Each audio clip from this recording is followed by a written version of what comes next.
大家好，歡迎大家嚟到賽馬108 channel。今次咧又係比較特別啲啦，喺戶外咧就拍咗條片，同時間咧亦都有祖馬龍同埋 Double 嘅心水錄音嘅。先聽下兩位嘅心水推介先。Hello， 大家好，我係 Double， 歡迎收睇賽馬108。今集咧我會揀到第6場賽事4班1200米俾大家去參考下噶。首先咧我會揀7號嘅多利神區。咁多利神區咧，佢其實咧喺谷草嚟講咧，上季咧都係專攻谷草噶啦。咁而且咧就配搭埋巴道，咁其實佢近排嘅成績咧都真係幾好啦。咁而且咧巴道咧喺呢一場咧，佢同多利神區同埋列寶勤咧分別都有試閘，咁最終咧就揀咗多利神區，所以其實我就會揀佢先嘅。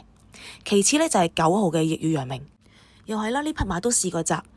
咁佢喺咧外面追啦，咁其實咧到終點嘅時候咧都好輕鬆咁樣過，咁而且咧之後咧都繼續有餘勢嘅，咁所以咧我就會覺得佢呢個閘咧都試得幾靚，而且呢匹側身馬再配合何澤堯，咁何澤堯咧喺谷草咧都仲未開齋噶，咁希望都會有好嘅成績表現出嚟啦。咁總括嚟講呢，今場賽事呢，我會揀7號嘅多利神區同埋9號嘅逆雨揚名。咁同樣啦，想知道我其餘嗰兩匹心水呢，大家都可以去我嘅 Facebook 專頁睇嘅。咁呢個時間繼續交翻俾我哋嘅張明 ，Thank you， 拜拜。好，歡迎收聽賽馬108，我係祖馬龍啊。過咗3個賽日，唔知大家精唔精神呢？咁呢個第4個賽日呢，就係谷草嘅8場賽事啊。咁今次我嘅心水就係第7場呢個3班1000米短途。咁我自己最鍾意呢，就係4號嘅超力量啊。咁喺而家錄音嘅時候呢，賠率都未出，不過我預計都係大熱㗎。撇除個因素就係黎超星同埋潘頓呢對黃門嘅騎練組合先啦。睇返隻馬本身呢，喺上一個季尾初出，到而家為止已經贏咗3場賽事。咁當然啦，有一場就新馬賽，即係水準就難以去評估啊。咁但係另外2場都分別喺4班同埋3班嗰度已經交咗個頭馬。咁今次咧，呢隻超力量被安排咗轉過嚟谷草，喺今季季內初出咧，我覺得係一定係用意向善嘅。咁我估黎超星都想盡快交多啲頭馬，即係一洗往年嘅頹風啦。咁個頭開得好，成季都行好啲。咁所以超力量今次過嚟谷草嘅話，用意向善。咁我覺得呢一隻要買嘅話，我都係買獨贏㗎啦。咁而另外我自己好鍾意細冧一隊，1號嘅百駿巨星，2號嘅年少多好。咁百駿巨星就有1檔，年少多好啊，雖然排11檔，不過呢一隻馬排咩檔位都一樣啦。出閘只有一個字，就係搶咯。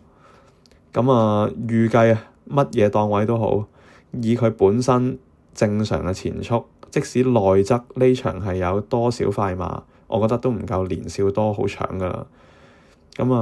年少多如果擺到前，又可以控制下步速，睇下直路頂到幾多得幾多咯。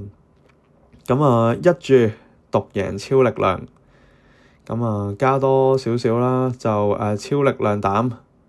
另外百駿巨星年少多好腳，連贏位置 Q。今次畀多1匹半匹馬大家，希望大家一齊中。咁就將呢個時間交翻畀張明先啦。好啦，聽完啦，祖馬龍同埋 Double 嘅心水推介，就到我嘅推介喎。我今次咧就揀咗第3場嘅，呢一場咧就第4班嘅1800米。首先咧就揀3號掌聲，呢一匹馬前一季咧就喺谷草1里嗰度贏啊。咁但係咧上季就轉去跑1800米，發覺咧喺1800米表現咧嗰個競爭力都好強，先後就攞到1冠3亞嘅。咁其中咧嗰3場亞軍咧其實都輸俾一啲後來升咗上3班嘅對手，所以咧佢個亞軍水準咧一啲都唔差嘅。加埋呢一匹掌聲咧，原來佢喺呢個路程咧排內檔嘅時候咧個表現就特別好嘅。咁所以咧今次排檔好啦，同埋潘明輝騎呢匹馬雖然咧暫時都未贏過，咁但係咧原來佢嗰個上名率咧都唔錯嘅。咁所以咧就先揀呢匹3號嘅掌聲先。另一匹馬咧就係一匹我諗相信係有啲分頭嘅冷門嚟㗎，就係11號嘅耀昌盛世。